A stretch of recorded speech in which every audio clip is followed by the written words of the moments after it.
This channel does not promote any violent, harmful, or illegal activities. All content provided by this channel is meant for an educational purpose only.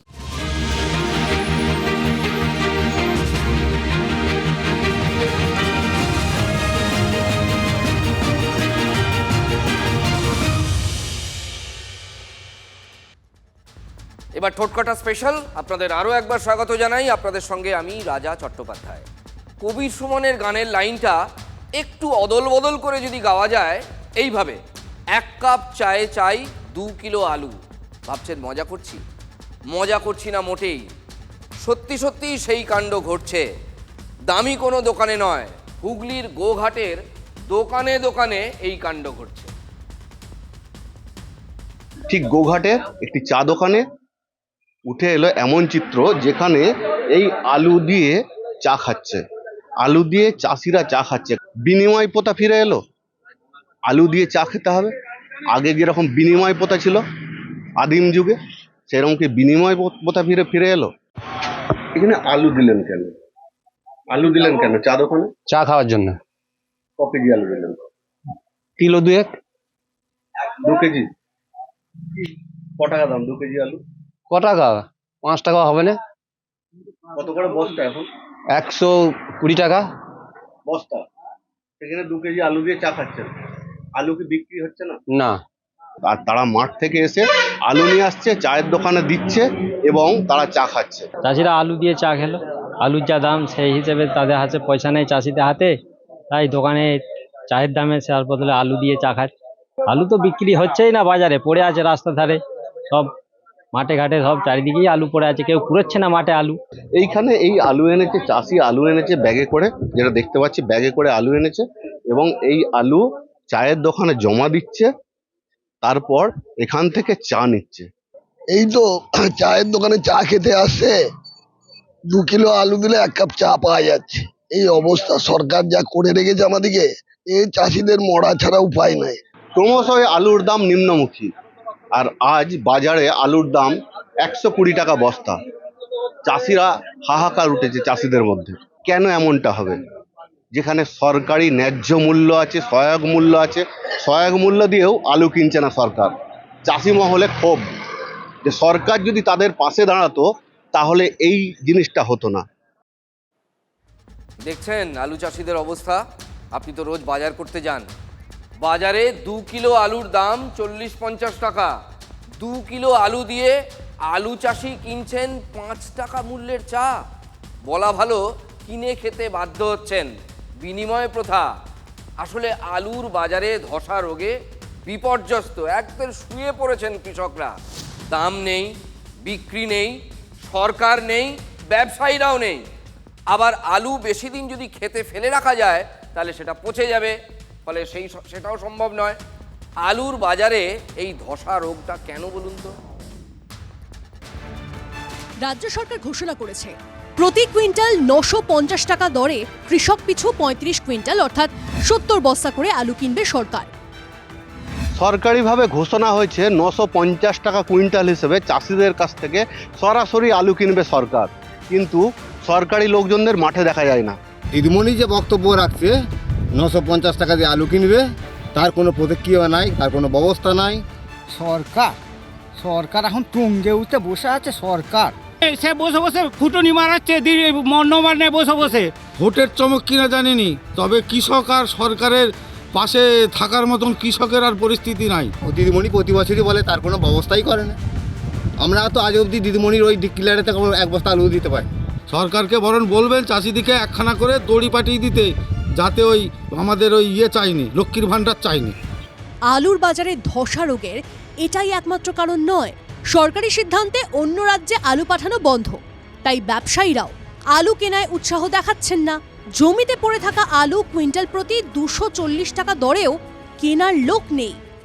চাষিরা বলছে যেহেতু বাইরের রাজ্যে আলু যাচ্ছে না, সেহেতু ব্যবসায়ীরা মাঠে নামেনি, তাই আলুর দামটা ক্রমশই নিম্নমুখী। গত বছর কিনবে বলে ব্যবসাদারকে উৎসাহ দিল, ব্যবসাদাররা দিদিমণির থেকে বেশি দামে আলু কিনলো, কিন্তু ব্যবসাদারদেরকে বর্ডারটা সিল করে দিয়ে ব্যবসাদাররা লস খেলো, তারা ঘর ঢুকে পড়েছে। চাষি এখন নিজে চাষ করে আলু বিক্রির কোনো রাস্তা নাই। বাইরে আলু যেতে দিচ্ছে না সরকার, আর বর্ডার বন্ধ করে দিয়েছিল শুনছি যেটা। সেই জন্য নাকি আলু বাইরের রাজ্যে কেউ কিনতে চাইছে না। আলুগুলোকে আজকে বাইরে ইম্পোর্টেড করতে হবে না? আমি ব্যবসা করিনি নাকি? আমি কেরালা আলু নিয়ে গেছি, মহারাষ্ট্র আলু নিয়ে গেছি, উড়িষ্যা আলু নিয়ে গেছি, তামিলনাড়ু আলু নিয়ে গেছি। আলু কেউ নিতে চাইছে না, মাঠে আলু পড়ে থাকছে, কোনো ব্যবসাদার আসে না আলু কিনতে। দিদি ঝগড়া করে সবারই সঙ্গে রেখে দিলে হয় কখনো?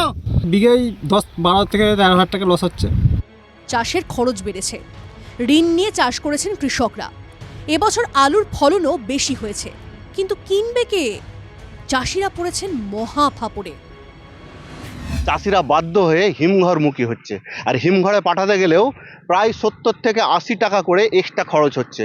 বস্তা, মজুর এবং যে ক্যারিং কস্ট অর্থাৎ পরিবহন, সেই নিয়ে খরচা হচ্ছে। আমরা আলুটা মাঠে রেখে দিয়েছি, বিক্রি হচ্ছে না, বাধ্য হয়ে আমাদেরকে বস্তা কালোবাজারি করে বেশি দামে বস্তা কিনে আনতে হচ্ছে। 350 টাকা লেবারের দাম দিয়ে আলুটাকে বাধ্যতামূলক স্টোরে রাখতে হচ্ছে। স্টোরের যা রিপোর্ট শুনছি, আর হয়তো 2 থেকে 3 দিন স্টোরে আলু নেবে। তাও আমরা এক ক্ষেপ আলু পাঠালে সকালে গেলে সেই গাড়িটা সন্ধ্যেতে ফিরছে। স্টোর ভর্তি হয়ে যাচ্ছে, চাষ এমনি ফলনে বেশি হয়েছে, চাষ বেশি হয়েছে, চাষি আবার বিষ খেয়ে মরবে। এই আলু ভাঙা সারা হয়ে গেলে এবারে দৌড়ে দৌড়ে ভিক্ষা করতে হবে। কেউ দিলে সাহায্য করলে খেতে পাবো, না হলে পরে ওই অনাহারে শুকিয়ে মরবো। তাহলে অন্য জায়গায় যে 20 টাকা কেজি আলু বিক্রি হচ্ছে কলকাতায়, কিভাবে হচ্ছে? সেটা ব্যবসাদাররা বলতে পারবে, আমরা কি করে বরং প্রশাসনিক যারা লেভেলে আছে তারা জানবে। যখন পাঞ্জাব বীজগুলো হাই রেটে বিক্রি হচ্ছে তখন গভর্নমেন্ট আসেনি, যখন সারের কালোবাজারি হচ্ছে তখন গভর্নমেন্ট কোনো পদক্ষেপ নেয়নি। কৃষকরা 2.5 টাকা কেজি দরেও আলু বিক্রি করতে পারছেন না, ঋণের বোঝায় ডুবেছেন। আর বাজারে আলু বিক্রি হচ্ছে 20-25 টাকা কেজি দরে। সরকার নির্বিকার। 1968 সাল থেকে যুক্তফ্রন্টের আমল থেকে, সিদ্ধার্থ শঙ্করের আমল থেকে অনেক মুখ্যমন্ত্রী দেখেছি, অনেক প্রধানমন্ত্রী দেখেছি। আজকে আমি মাটিটাই দাঁড়িয়ে আছি, আজকে আমার 69 বছর বয়স, আজকে 10 টাকা আমি আলুর থেকে পাবোনি। তাহলে আমার আজকে সব চলে গেল, ভিখারি হয়ে গেল। তাহলে আজকে সরকার সেইগুলো মাথায় রাখতে পারে না? সরকার তাহলে সেই ছেড়ে দেখ, আমি চালাতে পারবো নি।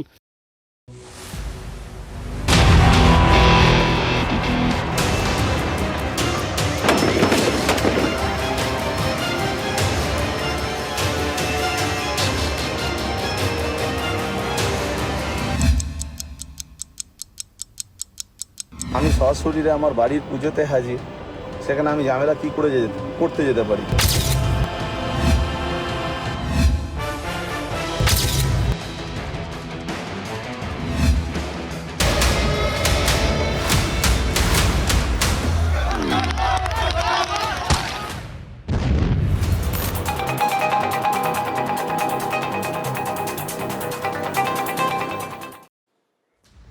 দক্ষিণ কলকাতার সেই তাণ্ডবের রাত পেরিয়ে যাওয়ার পর 1.5 মাস পেরিয়ে গেছে, সোনা পাপ্পুর টিকি ছুঁতে পারেনি পুলিশ। কলকাতার পুলিশ নাকি খুঁজেই পাচ্ছে না সোনা পাপ্পুকে। অথচ সেই সোনা পাপ্পু পুলিশের নাকের ডগায় ইফতারির দাওয়াত দিচ্ছে। 18ই মার্চ মেগা দাওয়াত রয়েছে, বলতে পারেন গালা ইফতারি। অতিথি তালিকাও বেশ হেভিওয়েট, চমক রয়েছে প্রচারেও, ভিডিও করে প্রচার হচ্ছে। দেখুন, ইফতারের দাওয়াত যে কেউ দিতে পারেন, কিন্তু বিতর্কটা সেখানে নয়। বিতর্কটা সোনা পাপ্পুকে কেন্দ্র করে। বোসপুকুর পশ্চিমপাড়া ঈদ কমিটির ইফতারে সভাপতি হিসেবে নাম আছে বিশ্বজিৎ পোদ্দারের। কে বলুন তো? এই বিশ্বজিৎই হচ্ছে সোনা পাপ্পু, যাকে পুলিশ খুঁজেই পাচ্ছে না 1.5 মাস ধরে। তার আয়োজনে হতে চলা ইফতার পার্টির কার্ড কিভাবে বিতরণ করা হচ্ছে, কিভাবেই বা ভিডিও বাজারে ছেড়ে দেওয়া হলো, যেখানে আমন্ত্রিত হচ্ছেন মন্ত্রী, মেয়র থেকে সাংসদ, মানে হেভিওয়েটরা, হুজ হু যারা তৃণমূল কংগ্রেসের। ফিরাদ হাকিম, জাভেদ খান, মালা রায়রা রয়েছেন আমন্ত্রিতের তালিকায়।